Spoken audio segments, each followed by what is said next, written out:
Let's talk about the F word. Oh yeah, we're going there. Feelings. Think back to your childhood. Were there certain feelings that felt safe and comfortable for you to express? Were there others that just didn't? How did the people around you express or not express their own feelings, needs, and boundaries? A lot of people think that feelings are irrelevant or even wrong. But the truth is they're a natural part of our biology and they exist to give us useful information and help us navigate life. We also don't really know what feelings are, let alone how to process them effectively. What I've come to learn from 20 years of trying really hard to figure this stuff out is the incredible amount of unnecessary suffering, disconnection, and disempowerment this lack of understanding causes, not only within ourselves, but in our cultures. And we don't even realize we're doing it. I certainly didn't. I was born into a family that's big and loud and funny. And one of the things that wasn't present in my immediate or extended family culture was talking about or expressing feelings. My parents didn't know how. They didn't learn from their parents or in their school education and so on up my ancestral tree. A common thing that a lot of us learned about feeling feelings growing up was simply don't. It makes sense that the way that I dealt with my feelings growing up, especially the ones I felt like I perceived weren't acceptable or that felt difficult or hard, like shame, sadness, anger, was I suppressed them and I pushed them down. I hoped that if I could suppress them and will them away with enough tenacity, they would actually go away. But this is, as it turns out, not how this works. What my emotional suppression and my judging of my feelings resulted in was a profound disconnection with myself and a level of existential loneliness I wouldn't wish on any living being. And I really wanted to feel better and was sincerely trying to figure out how to. From the age of 12, I had been reading everything I could get my hands on when it came to self-growth, spirituality, holistic healing. I was eating a good, clean diet. I was exercising, journaling, doing yoga, meditating. I took antidepressants for a while, and I did a good amount of therapy. But I was still totally missing this mark of feeling my feelings effectively. When I was 17 and just at the absolute height of just denying how I felt about stressful life events and also the height of my anxiety and depression, I got really sick and I came down with several different autoimmune health issues. And to no surprise to me, when I was putting this talk together, I read several articles published in prestigious health science magazines or journals showing that there's links between certain autoimmune disorders and emotional suppression. When you suppress your feelings, you suppress your boundaries. Because if you don't know how you feel about something or someone's actions, or maybe you don't feel like you have a right to express what you're feeling like I used to, it makes it next to impossible to have and hold good boundaries and express your truth. I had a great therapist in my 20s point out to me how incredibly unkind and critical I was towards myself. And she helped me begin this process and this practice of giving compassion to myself and my feelings. I'll never forget the first time I actually turned towards myself with kindness because I was sitting on her couch in agonizing emotional pain about something, and she did the therapist lean in. And she said, can you turn towards that pain? Can you turn towards the feeling and actually give it some comfort? Can you hold it? Can you soothe it? Can you give it love? And at first I was like, ugh, like that sounds soft and like, I don't know about that. But okay, I'll try. And I kept trying it. And I was like, I can't feel anything. Like I can't feel this for myself. Like I was getting frustrated. And she just kept telling me, try. And she never pushed me. And I'm so glad she did in this moment because I hit that moment of actually, for the first time, receiving kindness from myself. And I turned towards and held that part of myself that was in such pain, not needing it to be any different. The emotional pain immediately dissipated, and I felt this incredible intimacy and connection that I'd never felt in my life. And in that moment, I knew that life was never going to be the same. Now I feel like I'm sitting on this gold mine of information that I want to share with anyone who wants it. As a holistic licensed therapist, my life mission and my intention for you today is to give you an understanding of what feelings are, how to experience them, and that they are the key to you being the most empowered, healthy, and authentic version of yourself. I've worked with hundreds of people in real pain, and what amazes me is that we're each born with this internal guidance system, and it's called our feelings. Most of us just don't know how to use it. So who wants to get into it? Okay, so for us to understand, know what to do with our feelings, we first need to know what they are. And whether you're using the word feelings or emotions, I'm going to define a specific concept here. So feelings are a part of our hardware as humans. There's nothing wrong with them, and there's nothing wrong with you for having them. They help us navigate life and respond to circumstances. For example, you get a feeling of fear or heightened arousal in response to hearing heavy, crunchy footsteps outside of your bedroom window in the middle of the night. This feeling helps motivate you to act. Or maybe you get a feeling of peace and relief when someone lovingly receives a vulnerable conversation you chose to have. This feeling helps navigate you towards assessing, yeah, this person feels comfortable and safe to be myself with and connect with.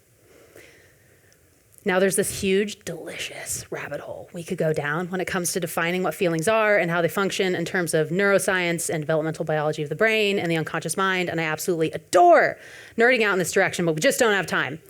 So I'm gonna give you some absolute basics. Feelings occur as physical sensations in our body.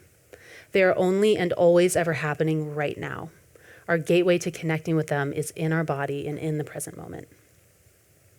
Feelings are not our stories about stuff. They're not our judgments, our conclusions, our assessments, our beliefs, or our mental commentary. So I'll invite you right now to experiment with just bringing your attention inward to your body. This is one of the ingredients of feeling a feeling. If it helps to close your eyes, you can. Just noticing any physical sensations in your body, maybe taking a deep breath, noticing how that feels. And doing this with an attitude of kindness towards self, with a curiosity towards what's here, not needing it to be any different. Beautiful. And then another deep breath, open your eyes. And then bring your attention back outward. Notice what's that's like to go from inside to outside. Feelings occur in our limbic system and the ancient structures of our brain back here responsible for our survival. They're not generated from our conscious mind or our analytical, logical thinking brain. Neuroscientists define a feeling as about a 90-second chemical process that occurs in the body. In order for feelings to complete their biological cycle, we actually have to pay attention to them and feel them effectively. Feelings exist to get our attention, so if we ignore them, numb them out, push them down, try to explain them away or fix them away, they don't get what they need to resolve and dissolve on a biological level, and they remain on this repeating loop of emotional stress. You know what it's like when you've had a gut instinct or a feeling about something and you ignored it or went against it, and you look back on the situation and thought to yourself, I really wish I would have trusted myself because I was right. What makes humans different than other animals is our ability to tell ourselves stories about stuff and make meaning out of things and to override our feelings and our instincts. This is where the issue happens. Feelings exist to give us useful information, no matter how tiny or huge that may be. When we fail to recognize them and feel them effectively, we also miss out on receiving the direction, the guidance, and the wisdom that reside in that feeling. It's not that there isn't ever any value in our stories or our mental commentary, but when we get lost in the narrative around our feelings, we also lose our ability to choose how we want to respond. And instead, we tend to default to our knee-jerk reactions and defenses. Our underlying feelings and our mental commentary are two separate pieces. That's how we begin this process of actually feeling our feelings. It's recognizing that there's a difference. And when we place our attention on those underlying feelings that are right here, right now in our body, that's what gives them what they need to begin to resolve and dissolve. It's amazing we weren't taught this in school. So maybe there's an underlying feeling you've had a hard time shifting, maybe like a heaviness or an unsettled feeling or a feeling of lack. Or maybe you find yourself repeating a behavior you really want to change. The way to move forward is to turn toward the feelings and the inner experience that are right here, right now within you, not needing them to be any different. Research shows that our brain can process up to 11 million bits of information per second. Okay, I really want you to guess. So the conscious mind alone, how many bits of information do you think that alone can process per second? 50. Yeah, so that means there's still close to 11 million bits of information being received by our being about every second that never makes it to our conscious awareness. And instead, what our brilliant system deems as of value for us to know is often then communicated to us through our feelings, through our instincts, and through the physical sensations in our bodies. I want to make a side note here about trauma, because where we have feelings attached to trauma, and especially severe trauma, I would advise you to speak to a mental health professional, because this talk just doesn't go deeply enough. And it's often really helpful to get extra tools and resources when we're dealing with that. So, feelings have practical value. They're a natural part of our biology. Why do we have such a widespread lack of knowledge and tools when it comes to using this part of our hardware for the reason it evolved, which is to help us and serve us? We learned at a young age that there are certain feelings we need to override or ignore in order to please our caregivers or fit in with our culture. The relationship we each develop with our feelings can be impacted by our gender, culture, ethnicity, religious upbringing, and socioeconomic status. Depending on how the people responded to us growing up when we expressed our feelings, we can begin to shut down certain expressions of, for example, anger or sadness or even joy to adapt to our environment and fit in. Belonging is necessary for our survival. As kids, we will disconnect from ourselves and our feelings in order to stay attached to our caregivers or our community. We can begin to unintentionally train kids out of feeling or trusting their feelings when we do things like tell them, go on, go hug and talk to your Uncle Frank, be polite, when they really don't want to because they just get a creepy vibe from Uncle Frank.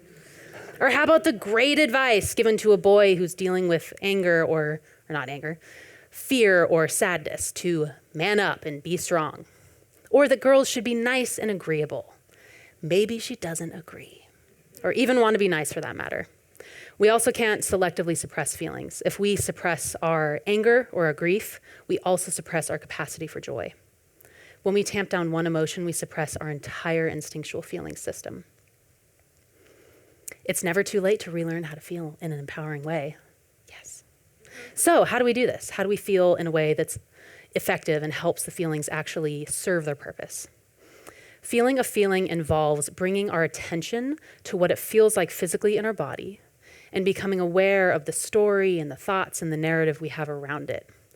So there's 3 basic ingredients to this, and you can do them in any order. So the first is body attention. This is bringing attention into our body, into the present moment, and noticing what the feeling, or if there's any feelings we notice in our body. Could be tension, sensations.